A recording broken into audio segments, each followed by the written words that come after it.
Chapter 17. The girl, no, the woman, sat behind the wheel of an awaited journey with her shirt hugging her breasts and her hands running endless miles through the trails of her hair. Silence ghosted along her skin until her ears were consumed with the touch of her lover. The hands of music, how they demanded her to feel their snapping melodies. As she launched herself forward, she allowed the wind to escape through the opening of the glass walls. Her flesh erupted into goosebumps, and she didn't know if it was because of the frigid breeze or the overwhelming explosion of music within the singing speeches of platformed speakers. She didn't care. She had stopped caring for explanations in Chapter 14. "Where are we going?" she shouted to the wind with a laugh. It carried her oblivion to the heavens, where which Chapter 1 and 2 had went. Her companion, an unexpected entry of Chapter 16, sat to her right with an authority over her lack of loneliness in the aux cord. Together they rushed the coming of Eileen and danced against their restrictions. Her grown stomach grumbled, beseeching a needed fulfillment. "Are you hungry?" her pal asked. "Yes," she exclaimed. "For what?" her pal asked again. "Life," she grinned as her hair flew at her mouth and stuck to the paint of her lips. Kisses and poetry were the powers of their chapped curves. They arrived at the diner of the city with $30 in their pockets and nothing in their bellies. She stared across at one of the soulmates in her existence as her cup of coffee burned her tongue. Coffee was another unexpected entry to Chapter 16. However, it did not override her love of tea that came about in Chapter 7. In the face of her companion, she saw a happiness and adventure that had died in Chapter 11. She saw the face of the many souls that had been added and removed to and from the previous chapters, thus shaping her current state of pure bliss that was undoubtedly alive. As was she. She was alive when she wasn't supposed to be, which is why she was supposed to be. She devoured her food without difficulty, something that had been an extreme and deadly challenge in Chapters 12 through 15. "I want to see some art," she confessed. So they looked around, seeing some of the most beautiful creations in their creating of history. The trees stood in alliance with the sky. The families at their feet reflected a love that she didn't believe existed until Chapter 16. Then they continued their pursuit of art, thus making it. Art was all she had ever known to seek and do since Chapter 6, even as early as Chapter 3. Their arrival at an art museum signaled a fulfillment for her hunger for art. She was submerged in the productions of fellow human beings. Whether they were living or dead, their creations carved an eternal life in the surface of existence. She knew they would always be in her forever. As her gaze burned against framed smiles, she wondered if she could ever achieve the gift of being picture perfect. Yet she realized perfection was but a mere idea in Chapter 13. Still, she contorted her features to match that of the arts in which she was immersed. Pose after pose, step after step, she studied the endless members of the universe with awe in her chest and in the exposure of her lipstick-stained teeth.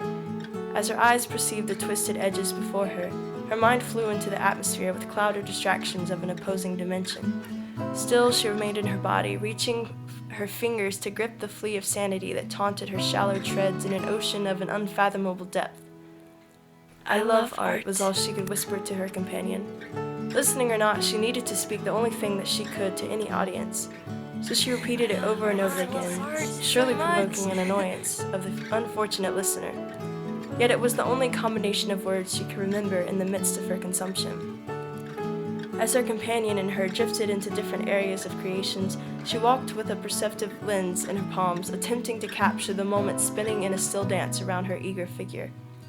She sunk to a lost state of mind, mixing the strangers around her like a drink from which she was becoming intoxicated. The shades of humanity mixed with the shades of the paintings, and she could no longer decipher the difference between the two. She stumbled upon a room devoid of any other humans, and yet she did not feel the least bit of loneliness. The paintings spoke to her vulnerability, mumbling the stories of their existence. They told her of the sky's importance and the significance of diversity and the loneliness of their borders.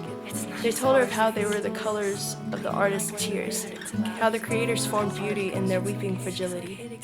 They told her of how they were the reflections of the artist's happiness, how the creators contrived fireworks from minuscule sparks in their heart. They told her stories that crawled into her chest, seeking a frame of bones and blood. Without warning, a laugh escaped her throat, echoing through the thin walls of the specific section of architecture. She covered her lips hastily, giggling once more at her explosive release of joy that curled against her belly. Yet her smile quickly vanished when despair and contentment battled for dominance within her throat. Their fighting brought the victory of a feeling she could not put into words, so she continued her journey to birth new feelings. She came across a painting of a dancing sunset. For several minutes she stared with captivation, fascinated with the portrayal of her lover, the sky. She kept the reasons behind her adoration hidden as secrets in her spine, but she whispered a few of the secrets to the exposure of the painting's constructions, praying that the golden frame would remember to keep her secrets in a golden silence.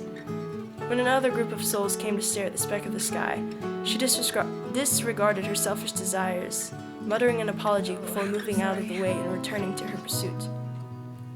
She made a mental note to bring the work to her companion's attention when her paths crossed again.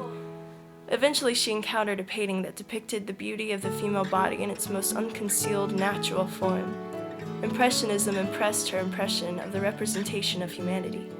She gazed at the work, glancing at her own skin, which mimicked the wrinkles of the strokes. She wondered who the woman was and the meaning behind the slope of her lips. She pondered the substance beneath the visible surface of the woman's curves. The woman was beautiful, and she thought of how she wanted to be beautiful and how she wanted to be art, just as the woman was. It was then, standing in the midst of a home of art, that she had a realization. Everything, including her, was art. Commanded by the grips of God's hands and the reaches of the universe, she was contrived as a painting and sculpture and photograph, made from nothing into everything. She had unexpectedly reached her 17th stroke, the 17th chapter of a story that was worth telling. Her companion found her then, acknowledging her achievement once more of her 17th chapter, and she realized then that this was not just a birthday. It was a happy birthday. A 17th chapter with her greatest poems yet. That she promised the reflection of the paintings then, that she would willingly write many more. For this was the age of something incredible. This is one for the books.